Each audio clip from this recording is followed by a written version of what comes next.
네, 반갑습니다.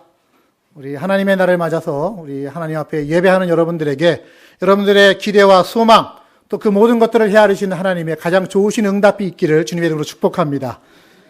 우리 봉독한 신명기 6장 4절에서 9절의 본문으로 선교 헌신주의를 맞아서 가정건축가라는 제목의 하나님 말씀을 증거합니다. 어떤 목사님이 계시는데 이 목사님은 가정예배를 드리기를 싫어하시는 목사님이셨습니다. 네, 목사님인데 가정예배 드리기를 싫어하세요. 이유가 좀 있었나 봐요. 어렸을 적에 가정예배를 드리면은 입이 툭 튀어나왔대요. 왜? 가정예배를 빙자한 부모님의 잔소리가 그 가정예배 시간이었기 때문입니다. 성경 한 구절 펴놓고서는 부모님 하고 싶은 얘기 쫙 하는 거죠. 네. 목회자가 돼서도 힘들었답니다. 왜냐? 교회에서도 사역인데 집에서까지 가정 예배를 드리면서 내가 사역을 해야 되느냐라고 하는 부담감이 되었기 때문이랍니다. 그런데 어느 날 이 목사님이 외국에 나가서 어느 선교사님 집에 며칠 머무르게 되었습니다. 근데 이 선교사님네 집에서 가정 예배를 드리는 거예요. 선교사님이 말합니다. 목사님은 손님이시니까 편하게 하세요. 참여하지 않으셔도 됩니다. 했지만 목사 체면에 어떻게 또 그럴 수 있습니까? 그래서 가정 예배에 같이 참여를 합니다. 근데 너무 놀랐어요. 가정 예배인데 너무너무 편안하게 예배를 드리는 거예요. 가족 구성원들이. 일단 그 선교사님 가정에 자녀가 4명이었는데 2명만 그날 예배를 같이 드리고 2명은 집에 있으면서도 바쁜 일이 있다고 참여하지 않는 겁니다. 성경을 갖고 모으지도 않습니다. 그냥 모여가지고서 이야기를 그냥 시작합니다. 힘든 얘기, 즐거운 얘기, 그러다가 기도 제목도 나누고 또 담소도 나누고 특별하게 정해진 순서도 없습니다. 도중에 찬양하고 싶으면 찬양하고 주기도문도 없고 사도신경도 없고 말씀 묵상하고 설교하는 것도 아닙니다. 며칠 머물면서 며칠 참석하다 보니까 어떤 날은 피곤하고 힘들면 그냥 모여서 대표로 한 명이 기도하고 마치기도 합니다. 그런데 그런 가정예배를 드리면서 이 가정예배를 그렇게 싫어했던 목사님의 마음이 그 모임을 통해서 성령님이 자기 자신을 만지시더라. 하나님이 그 가정예배 가운데 함께 계시다라고 하는 것을 그분은 느낄 수가 있었답니다. 은혜를 많이 경험한 거예요. 그래서 회개하는 마음이 들어가지고서 이 목사님도 자기의 한국에 돌아와서 가정예배를 드리기 시작합니다.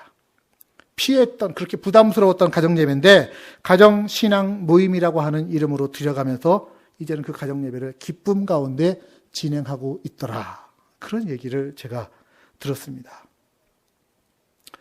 왜 이 말씀을 드리냐면요.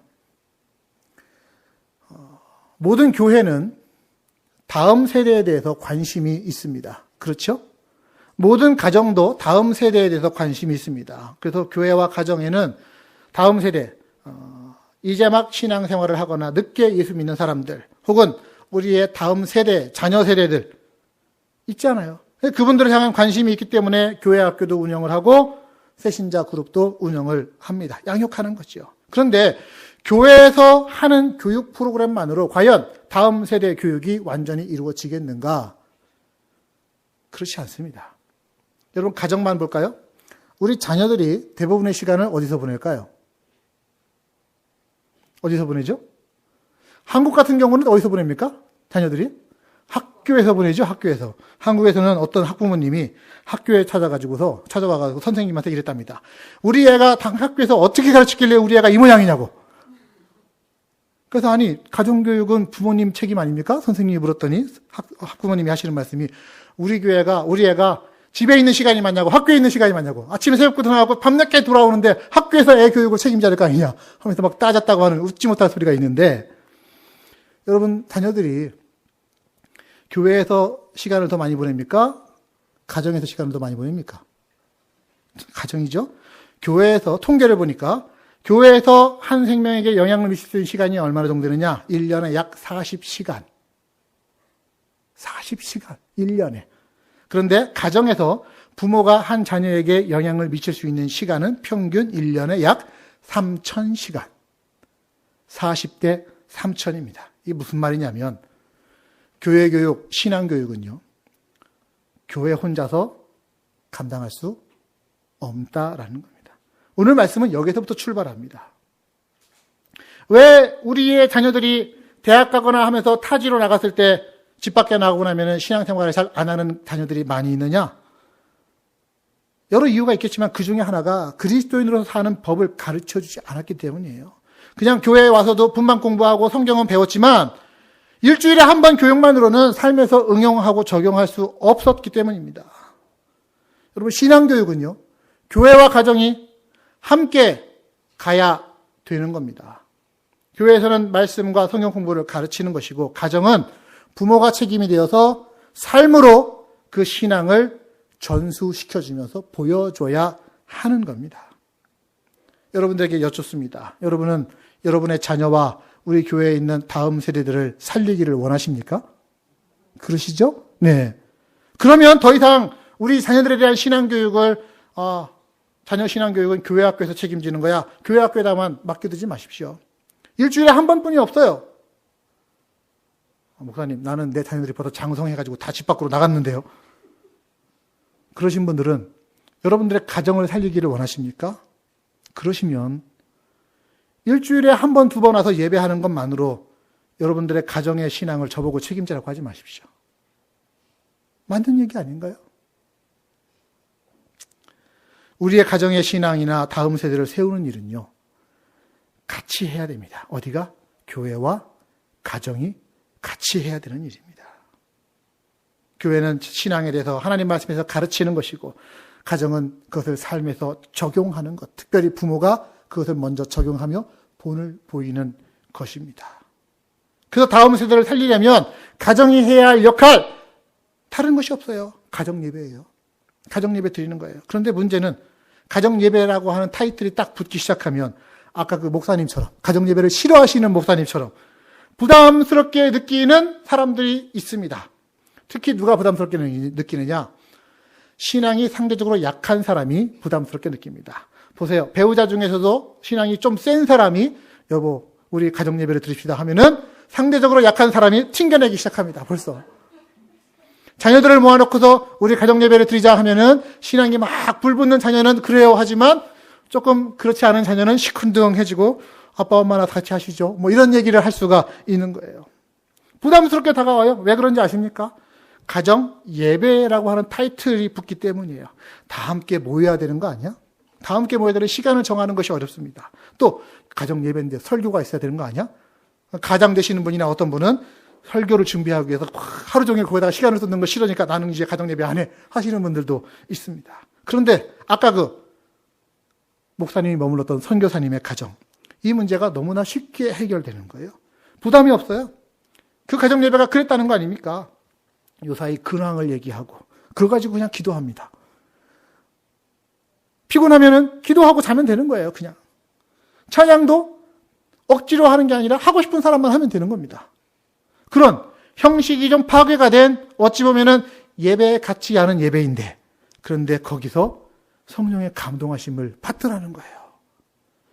그래서 예배라고 하기보다는 대화를 하는 가정신앙 모임인데 영과 진리로 예배한다, 이 느낌이 오더라는 것입니다.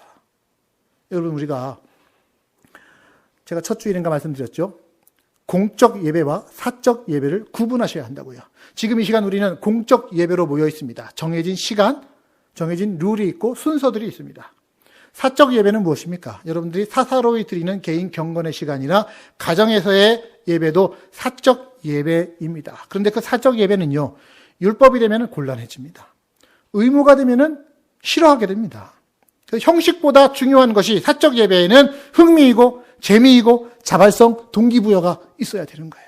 그걸 개발하셔야 되는 겁니다. 이 목사님, 그 신비로운 가정 예배를 경험하고 온 이 목사님이 우리 가정도, 내가 목회하고 있는 우리 성도님들의 가정도 이런 가정 예배를 좀 드릴 수 있으면 좋겠다 하고 고민하는데 어느 순간 책을 보고서 딱 물어붙였어요. 그 책이 무슨 책이냐? 제목이 Think Orange. 자, 우리 영어 어려운 발음 아닙니다. 한번 따라합시다. Think Orange. 오렌지 이렇게 해야 되는 거예요? 자, Think Orange. 오렌지적 사고를 하라는 거예요. 이게 무슨 얘기냐면 그 책의 핵심이 가정과 교회가 하나가 돼야 다음 세대를 올바르게 세울 수 있다라는 거였습니다. 자, 그 책에서는요, 교회를 빨간색으로 상징을 합니다. 그리고 가정을 노란색으로 상징을 해요. 자, 빨간색과 노란색이 만나면 오렌지 색깔이 되는 거예요. 그렇죠. 예. 오렌지는 가장 안전을 강조하는 색이랍니다. 그래서 어디 그 안전판이나 뭐 공사 이런 데 보면 오렌지 색깔로 안전 표시를 다 해놨대요. 개혁, 변화, 소망을 상징하는 색깔이기도 하답니다. 그래서 오렌지 미팅이 있어요. 이 책이 띵크 오렌지라고 하는 책이요. 그냥 어디 갑자기 나온 책이 아니고요. 이미 이 북미권에서는 오렌지 미니스트리라고 그래서 교회에서 2세대, 차세대를 세워가는 사역으로 아주 열심히 사역하고 있는 단체였다는 것을 알게 됩니다. 그 소식을 저도 전해 듣고 저희 교회에 대한 올해의 목회 비전을 놓고 기도하고 준비하다가 오렌지 모임을 가져야 되겠다. 오렌지 미팅을 가져야 되겠다. 가정 예배라고 하면은 좀 부담스럽고 거부감 느낄 수 있는데 좀 더 편하게 다가가기 위해서 오렌지 미팅을 만들면 어떨까? 우리 교회에, 우리 가정에. 그렇게 생각을 딱 하고 있는데 저희 교회 이제 그 천장 공사한다고 그래갖고 저쪽에 조명 공사한다고 해서 이렇게 쳐다보는데 저쪽 친교실에도 이 예배당처럼 중간에 빔이 2개가 있거든요. 근데 그 빔에 색이 칠해져 있는데 하나는 빨간색, 하나는 노란색 이렇게 칠해져 있는 거예요. 그래서 딱 요거 빨간과 노랑을 합치면 오렌지. 누가 이렇게 준비했는지 고맙더라고요. 마음에 탁 오는 거였습니다. 사랑하는 여러분, 우리가 지금 자녀들을 위해서 교회에서만 신앙교육해서는 곤란합니다. 여러분들, 부모님 되신 여러분들이 자녀들을 신앙교육시키는 방법들을 배우셔야 되고 아셔야 되는 겁니다. 물론 교회에서 자녀들도 가르치지만 그러나 부모님들을 훈련시키기 위해서 지금 이 말씀을 드리는 거예요. 자녀들을 이 자리에 여러분 남게 한 이유, 학생부들 남게 한 이유는 제가 지금 여러분들의 부모님들을 훈련시키는데 이 훈련시키는 대로 집에서 하는지 안 하는지 여러분들 보고 검사하라고 남아있게 하시는 거예요. 교회 교육, 신앙교육, 교회 혼자 하는 게 아닙니다. 가정이 같이 하는 겁니다. 빨간과 노랑에 합쳐지는 오렌지처럼 연합사역을 하는 겁니다. 자, 장황한 서론이 있었는데 오늘 한번 부문으로 가보실까요? 오늘 본문이요. 신명기인데 신명기는 모세의 고별 설교입니다. 이스라엘 민족을 광야에서 오랜 노예 생활에서 구출해낸 모세, 광야 40년을 인도해낸 모세, 이제 그 모세가 약속의 땅 가나안을 눈앞에 뒀는데 하나님이 청천벽력 같은 말씀을 하십니다. 너는 그 땅에 못 들어가. 너는 여기까지야. 이 말씀에 모세는 순종을 하고 마지막 설교를 행하는데 그 내용이 신명기입니다. 그래서 신명기는 원래 뜻이 먼저 전해진 율법의 복사판이라고 하는 뜻이에요. 그 신명기 주된 내용이 뭐냐? 이제 이스라엘 백성들이 새로운 땅으로 들어가는데 모세의 마음에는 근심이 있습니다. 염려가 있습니다. 뭐예요? 그 땅이 주는 복, 좋은 환경, 이것 때문에 혹시라도 이 백성들의 장래가 잘못된 길로 가지 않을까? 오히려 하나님을 잊어버리진 않을까? 염려하면서 어떻게 하면 그들이 받은 바 유산인 그 신앙을 지키고 그 신앙을 다음 세대로 이어갈 수 있을까를 고민하다가 모세가 한 설교가 바로 이 내용이라는 겁니다. 오늘 선교 주일이에요. 아까 말씀드렸죠? 우리의 선교는 어디에서부터 시작이라고요? 우리가 속한 가정에서부터 시작되는 거다. 이 믿음을 가지고 저는 여러분들과 이 말씀을 나누는 겁니다. 저 멀리 해외에 나가서 선교하건 가정에서 믿음의 유산을 다음 세대에게 물려주건 다 같은 선교입니다. 선교사들이에요. 하나님이 우리 가정을 서로 소중히 여겨야 할 관계로 만들어 주셨다는 걸 여러분 잊지 마십시오. 여러분들의 자녀가 지금 여러분들의 품을 떠나서 바깥에 장성에 나가 있건 관계없습니다. 모든 가정은 부모에서 자녀로 혈통이 이어지듯이 신앙 또한 이어져야 된다고 믿습니다. 그 마음 가지고 저는 여러분들에게 이 말씀 전하는 거예요. 자, 보십시오. 모세가 이렇게 외칩니다. 4절입니다. 이스라엘아 들으라. 우리 하나님 여호와는 오직 유일한 여호와이시니. 우리 같이 한번 따라 할까요? 시작. 이스라엘아 들으라. 우리 하나님 여호와는 오직 유일한 여호와이시니. 자, 들으라. 야, 듣고 잊지 말아라. 중요한 말 할 테니까 꼭 기억해라. 이 뜻이에요. 그러면서 그 다음 한 구절로 모세는 자기의 모든 설교의 핵심을 이렇게 요약합니다. 우리 하나님 여호와는 유일한 여호와이시라고요. 우리 각 가정의 기준이 되는 존재가 누구인지를 이 말씀으로 천명하고 있습니다. 우리 하나님은 유일한 하나님이야. 내가 지금까지 이스라엘 백성들을 출애굽시키고 광야를 인도한 거 내가 한 것이 아니라 하나님이 하신 거야. 이 얘기입니다. 우리에게로 들리면은 이 얘기는 우리 가정에 하나님이 어떤 분이신가라고 하는 것을 우리로 하여금 질문하게 하고 정확한 자리에 하나님을 모셔놔야 한다는 것을 요구합니다. 여러분, 오늘 읽은 본문이요, 성경적으로는 굉장히 중요한 본문 중에 하나입니다. 왜냐하면 이 본문에는 제목이 붙어 있어요. 쉐마, 들으라라고 하는 말인데, 이 쉐마라고 하는 것은 유대인들의 가장 전통적인 신앙 교육의 내용의 핵심입니다. 유대인들은 아침 저녁으로 기도하면서 이 내용을 읽습니다. 가정의 말씀을, 자녀들을 말씀으로 양육할 때 이 말씀이 핵심이 되었다라는 거예요. 그 결과가 소수민족임에도 불구하고 세계에서 가장 영향을 미치는 민족이 되었습니다. 그 가르침의 핵심이 뭐예요? 이거예요. 우리 하나님 여호와는 오직 유일한 여호와이시다. 좀 더 쉽게 말할까요? 하나님이 우리 가정의 가장 중요한 분이야. 하나님이 우리 민족의 가장 중요한 분이야. 하나님이 우리 교회의 가장 중요한 분이야. 이 얘기를 지금 하는 겁니다. 모세가 지금 이 얘기를 왜 합니까?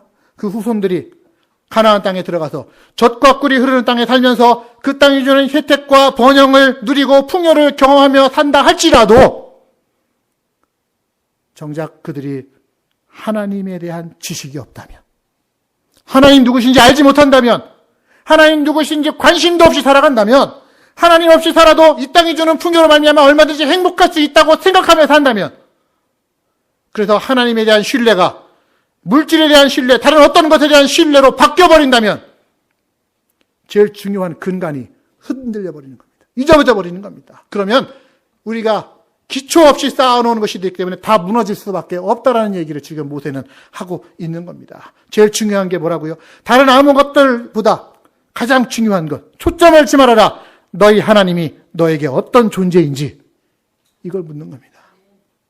여러분들에게 묻습니다. 여러분들의 가정에 하나님은 어떤 위치입니까? 어떤 위치를 차지하고 계신가요? 저도 부모입니다. 부모가 되어서 자녀를 양육하다 보니까 자녀 사랑하는 마음이 어느 부모인들 없겠습니까? 마음이 점점 커지다 보면은 나중에는 그 마음이 끔찍해지죠. 그러다 보면은 착각하게 됩니다. 어떤 착각이냐? 자기가 마치 자녀의 일생을 다 책임질 수 있는 존재인 양 착각합니다. 자기가 마치 하나님인 양 착각합니다. 그리고 자기 자녀는 자기 것인 양 착각합니다. 그래서 자기가 자녀를 사랑하는 게 하나님이 그 자녀를 사랑하는 것보다 더 중요하고 우선적인 거라고 착각합니다. 그렇게 착각이 지나친 부모님이 하는 실수가 뭔지 아십니까? 하나님과 경쟁하기 시작하는 거예요. 부모의 자리를 놓고 부모의 자리를 놓고 하나님과 경쟁합니다. 부모된 자기 자신이 자녀에게 영향을 미치고 싶어하고 자기가 리더가 되고 싶어하고 결국 그들을 자기 걸로 만들고 싶어합니다. 저에게도 그런 마음이 있어요. 여러분들에게도 아마 못지않게 많을걸요? 내 자녀는 내 뜻대로 되어야만 해. 내가 자녀를 향한 소원대로 하나님이 들어주셔야만 해. 이렇게 생각하고 계시지 않습니까? 어느 목사님도 그런 생각을 하셨답니다. 그때 어느 날 말씀을 통해서 문득 자기 자신이 그런 모습을 깨닫고 하나님이 자기에게 주시는 말씀이라 생각하면서 이러한 내용의 글을 적었습니다. 여러분 주보에 적어놨는데 한번 보실까요? 주보 안쪽에 보시면요. 자녀에 대하여 하나님이 부모들에게 이렇게 써 있습니다. 이건 그 목사님이 자기의 잘못되었던 부모의 역할을 교정하면서 하나님의 마음이 되었고 쓰신 겁니다. 보세요. 하나님이 말씀하시는 겁니다. 나는 내 자녀들을 행복하게 해주려는 것이 아니다. 나는 그들이 진실된 삶을 살기를 원한다. 그들의 고통 가운데서 나는 누구보다 심지어 부모된 너보다 더 좋은 친구가 될 수 있다. 오직 나 하나님만이 그들을 진정 아무 조건 없이 사랑하고 영원히 용서하며 완벽한 아버지가 될 수 있다. 그러니 부모인 너도 하나님이 나를 신뢰해야 자녀인 그들도 나를 볼 수 있을 것이다. 게다가 너희의 모든 문제에 대해서 그들이 부모인 너를 신뢰하는 것보다 하나님이 나를 더 신뢰하는 것이 그들에게 더 유익할 것이다. 그들이 너를 사랑하는 것보다 그들이 나 하나님을 더 사랑하는 것이 그들에게 더 중요하지 않겠느냐. 나는 그들의 마음을 치유할 수 있지만 부모인 너는 할 수 없을걸. 나는 그들에게 영생 줄 수 있지만 너는 줄 수 없지 않느냐. 나는 하나님이고 너는 하나님이 아니지 않느냐. 하나님이 말씀하시는 거예요. 부모된 우리에게 나는 하나님이고 너는 하나님이 아니야. 근데 우리는 부모가 되어서 살면서 자기가 하나님인 양 착각하고, 특히 자녀 양육에 있어서 하나님과 겨루기 시작을 하는 겁니다. 여러분 기억하십시오. 자녀와 부모와의 관계 보다 더 중요한 것은요, 그 자녀와 하나님과의 관계입니다. 인정하십니까? 그게 더 우선이에요. 우리에게는 부모와 우리와 부모들과 자녀와의 관계가 제대로 맺어지는 거 물론 중요하죠. 그러나 그보다 훨씬 더 중요한 것은 그 자녀와 하나님과 올바른 관계가 맺어지는 겁니다.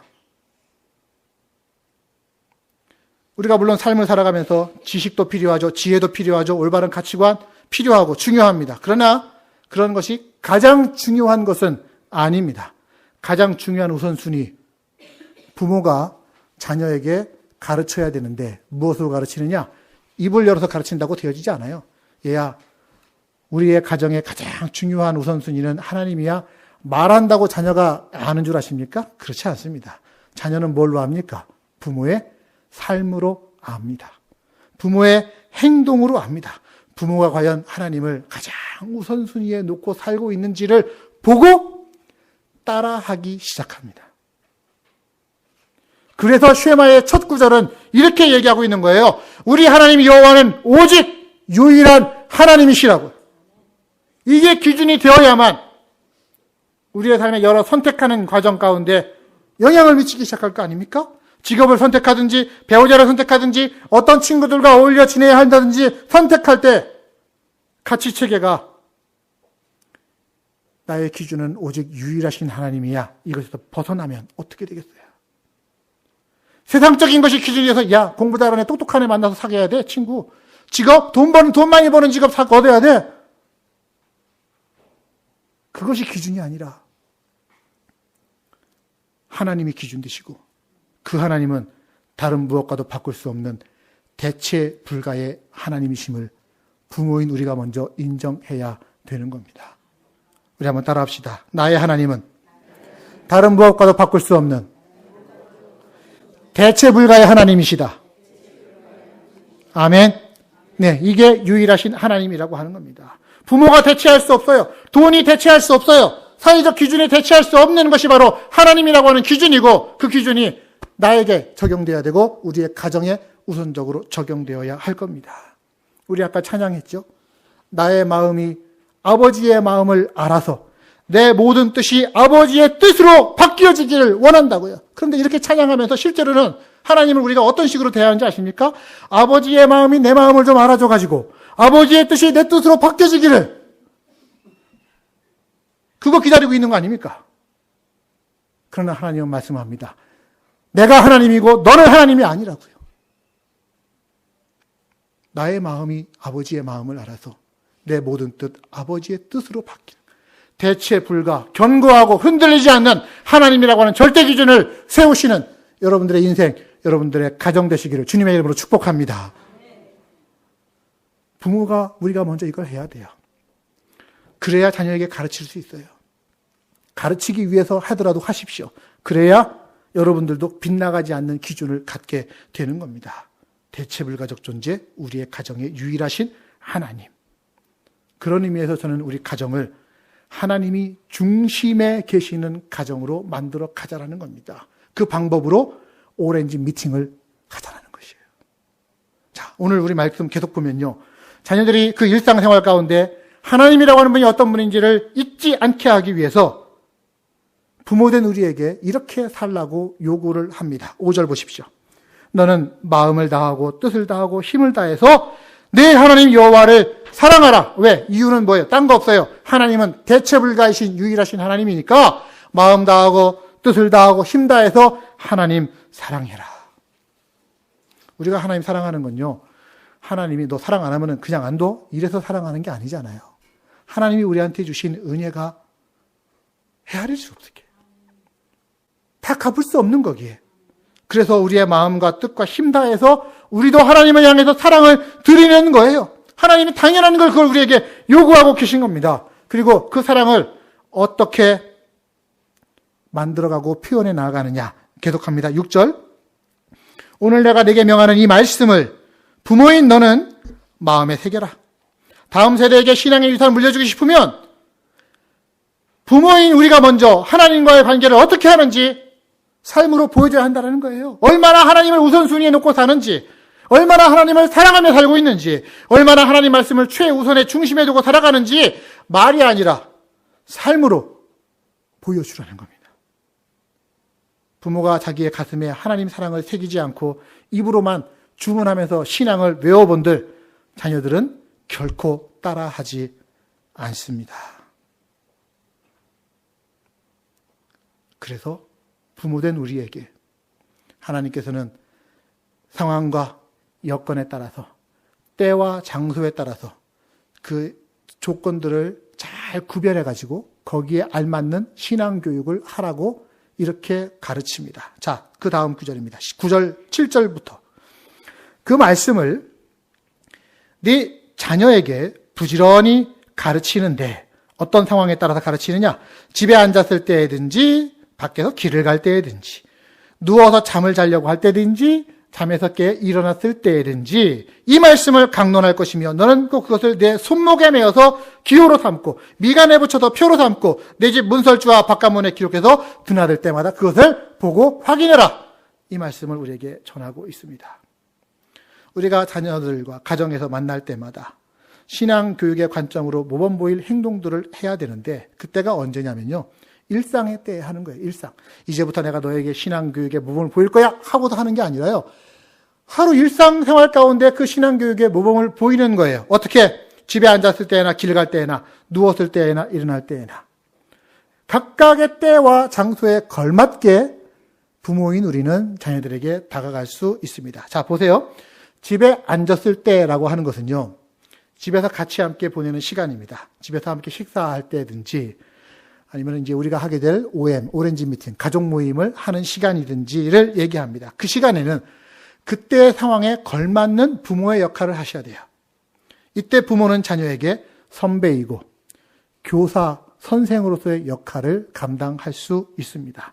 자녀에게 가치관이 어떤 게 들어가야 되는지, 말씀 중심의 신앙 중심의 가치관이 들어갈 수 있도록 그것을 목표로 삼고 때로는 가르치고 때로는 훈계하는 일들을 집에 앉았을 때에는 하는 겁니다. 어떻게 내 인생의 비전을 갖고 살아갈 것인지 하나님 안에서 찾아낼 것 아니겠느냐? 좀 심각한 얘기는 집에 앉았을 때 하는 거예요. 자, 그런데 바깥에 나갔을 때가 있어요. 길을 갈 때가 있어요. 뭐 함께 산책을 한다든지 여행을 같이 간다든지 차를 타고 다닌다든지 교회 오실 때 차 타고 오고 가는 시간들 있지 않습니까? 그때에는 부모님은요. 선생이 아니에요. 친구로서 자녀에게 다가가면 가장 좋은 역할입니다. 왜? 그때는 이미 마음이 바깥이기 때문에 들떠 있어요. 정돈돼 있지도 않아요. 근데 거기 그런 자리에서 잔소리 해봐야 진짜 잔소리밖에 안 되는 거예요. 산책을 하는데 산책하면서 심각한 얘기하면 그게 귀에 들려옵니까? 안 들려옵니다. 저는요 개인적으로 제 아내가 산책하자고 하면 무서워합니다.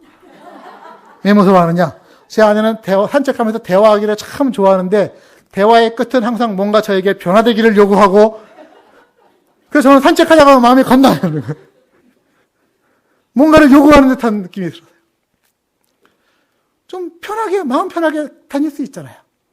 차 타고 오고 가는데 자녀에게 설교하기 시작합니다. 훈계를 한 입장 늘어나 봐야 자녀는 마음속에서 아버지 어머니는 떠들으세요. 저는 저 하고 싶은 거 바깥 경치 구경하든지 게임하든지 이렇게 가는 거예요.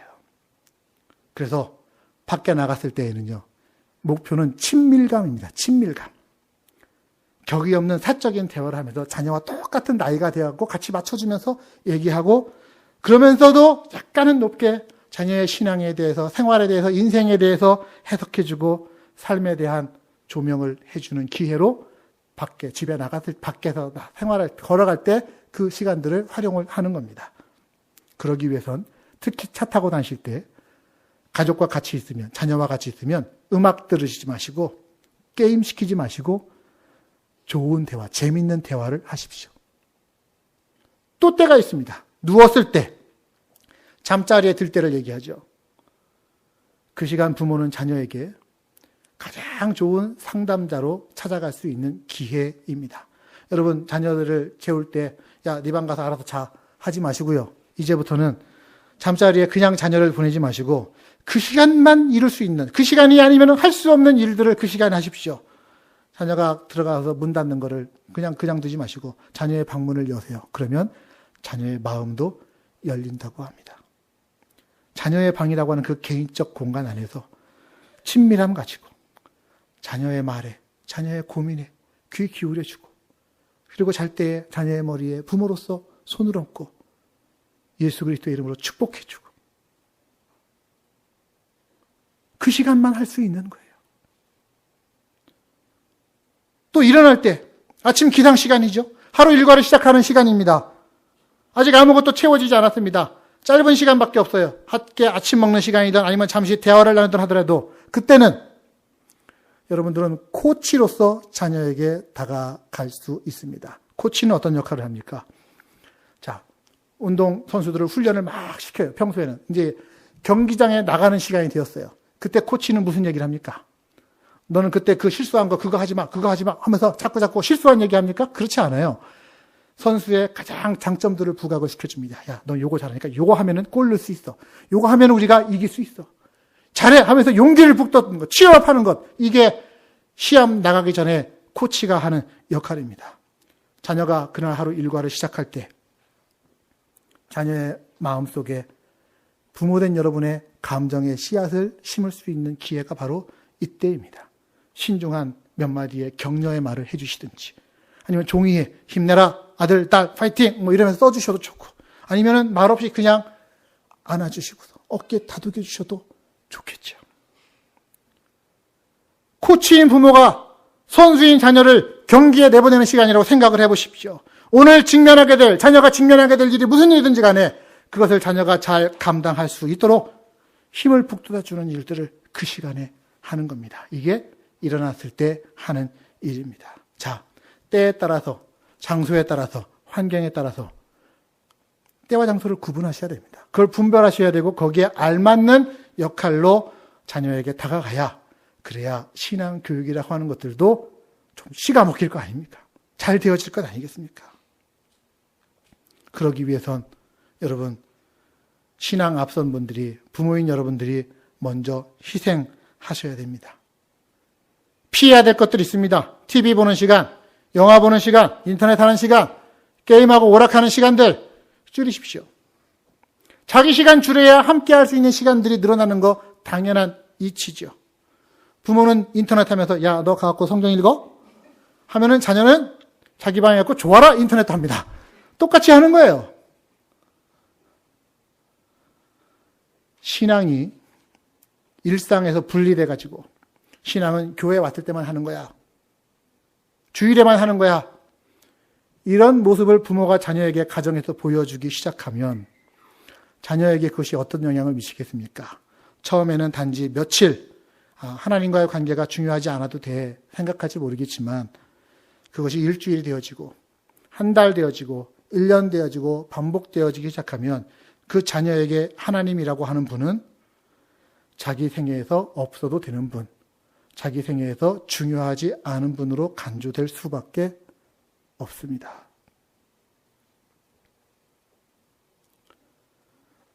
우리는 하나님이 우리의 가정에 보내신 선교사입니다.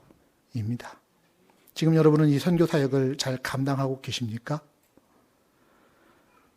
가정, 하나님의 계획 안에 있는 겁니다. 하나님이 만드신 두 개의 가장 중요한 공동체, 하나는 가정이고 하나는 교회입니다. 물론 가정 안에 역기능이 있죠. 하나님이 만드신 모델이 아니라 다른 모델들이 자꾸 가정 안에서 역기능적으로 활동하지요. 잘못된 부모 세대 때문에 자녀 세대가 고통받는 것들도 얼마든지 많이 있습니다. 그러나 모세는 오늘 설교를 통해서 우리에게 이렇게 웅변합니다. 우리의 신앙을 이어가는 중심으로 하나님이 우리 가정을 세우셨다고요. 아멘. 우리의 신앙을 이어가는 중심으로 하나님이 내 가정을 세우셨다는 것입니다. 하나님의 계획하심이 우리 가정 가운데 있습니다. 해가 뜨면 일어나고 함께 식사하고 낮에 활동하고 밤이면 잠자리에 드는 것, 그 시간들을 통해서 부모의 신앙을 자녀에게 이어줄 수 있는 기회를 하나님은 주시고 계시고 우리가 그것을 선용하기를 기대하고 계십니다. 여러분들에게 요청드리고 부탁드립니다. 이번 주부터라도 가정 안에서 오렌지 미팅을 시작하시기를 부탁합니다. 물론 각 가정별로 가정 예배 하고 계신 분들 계세요. 가정 예배 잘 되고 계시면은 그냥 가정 예배 계속 하셔도 됩니다. 그러나 한번 이 방법도 한번 생각해 보십시오. 가족 구성원들과 더불어 OM 시간을 갖는 거예요. 일주일에 한 번 가져도 좋고요. 일주일에 여러 번 가져도 좋죠. 목사님 한 번 설교 들어갖고 내가 되겠습니까? 감이 안 잡힙니다. 감이 안 잡혀도 일단 한번 해보시라니까요. 일단 한번 해보시라니까요. 형식과 내용을 쉽게 하면서 그냥 해보세요. 쉽게 하라고 그랬다고 세상에서 쓰는 말로 날로 드시려고 하시면 안 되고요. 쉽게 해야 될수록 준비를 많이 해야 됩니다. 어떤 준비를 하시느냐? 기도하시면서 준비하셔야 돼요. 하나님, 내가 우리 가정을 위한 OM이라고 하는 도구를 하나님께서 우리 교회를 통해서 주신 것이라고 믿고 내가 기대하는 마음으로 가지려고 합니다. 하나님 내게 지혜 주시고 능력 주시고 영적인 인도함 주십시오. 기도하고 준비되면서, 하지만 방법은 쉽게 하십시오. 어떤 분은 나는 혼자 살아요. OM할 가족 없어요. 함께 모이십시오. 목장별로 모이셔서 해도 좋습니다. 목장에서는 계속해서 이 OM이 어떻게 잘 진행되는지 담당자분들은 체크하시기를 부탁합니다. 다음 주에 교회 요람이 나올 텐데 거기에 OM 매뉴얼을 만들어 드릴 겁니다. 이렇게 하시라고 아주 세부적으로 만들어 드릴 겁니다. 연합전선 꾸리자는 거예요. 교회와 가정이 같이 하자라는 겁니다. 다음 세대를, 이후에 믿는 사람들을 신앙적으로 잘 붙들기 위해서 힘을 합칠 수밖에 없는 것이 지금의 구조입니다. 저는 이 일이 하나님께서 하고 계신 일이라고 믿고 있습니다. 하나님께서 저에게 때가 되어서 이 일을 알게 하셨고, OM을 알게 하셨고, 여러분들과 함께 나누게 하시는 일이라고 저는 믿고 있습니다. 부모의 신앙이 아무리 좋아도 자녀에게 전수되지 않으면 새해 첫 주일 여러분에게 말씀드린 대로 여러분의 족보는 거기서 끝나는 족보가 될 수도 있기 때문입니다.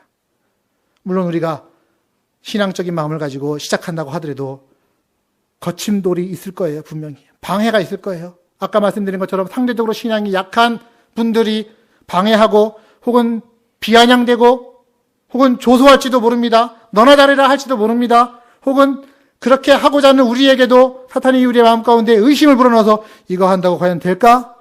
혹은 우리의 옛날 습관 그대로 돌아가도록 하는 게으름이 방해할지도 모릅니다. 그러나 뛰어넘으셔야 돼요. 인내하시며 참고 뛰어넘으시길 바랍니다. 여러분이 여러분 스스로를 뛰어넘어야 여러분의 가정도 그것을 뛰어넘을 수 있습니다. 한 번 하면 뭔가 되겠지? 그렇지 않을 거예요. 한 번 했다고 뭐가 이루어지기를 속단하지 마시고 욕심 부리지 마시고 한 걸음씩 꾸준히, 적어도 우리 올 1년만은 여러분들의 가정에 이 오렌지 물결이 운동으로 번져 나가기를 저는 기대하고 소망합니다. 특별히 부탁드립니다. 여러분들의 OM에 저를 초대해 주십시오. 아무리 늦은 시간이라도 괜찮습니다. 가서 같이 함께 할 수 있고요. 또 이렇게 하는 것이 더 좋지 않겠습니까? 코치해 드릴 수 있겠습니다. 목장 안에서 나누십시오. 진행되는 걸 나누면서 서로 격려 받으시고 도전 받으시기를 부탁합니다. 말씀 마무리합니다. 지난주에 우리 사무총회 주일에 교회 건축가라는 말씀으로 함께 교회를 세워가자 했습니다. 오늘은 가정 건축가입니다. 가정에 파송된 선교사님들 되신 여러분들에게 우리 함께 가정을 세워갑시다. 신앙 안에서 세워갑시다. 그래서 우리의 신앙을 우리의 자녀들에게, 우리 교회 안에 먼저 믿는 자의 신앙을 다음 믿는 자들에게 전수하고 이어줍시다. 선교사의 여러 종류가 있다고 그랬죠. 직접 가는 선교사, 보내는 선교사, 기도하는 선교사, 가정 선교사도 선교사입니다. 우리 모두가 우리 가정에 파송된 선교사임을 기억하면서 특별히 우리 가정을 위해서 나를 하나님이 선교사로 보내셨다 기억하시고 오렌지 운동을 시작해 보시기를 바랍니다. 부부만 되어도 할 수 있습니다. 시작을 하고 나면 일단 어느 날은 남편이 안 들어와요? 하기 혼자 할 수 있어요. 자녀 원치 않는 사람은 그래 오늘 좀 쉬어라 하면서 할 수 있어요. 그러나 하면서 하나님이 가정 구성원들의 마음을 움직여 주실 것이라고 믿습니다. 기도로 서포트 하겠습니다. 아무쪼록 하나님께서 여러분들의 가정을 통해 행하실 위대한 일을 꿈꾸십시오. 기대하십시오. 그리고 하나님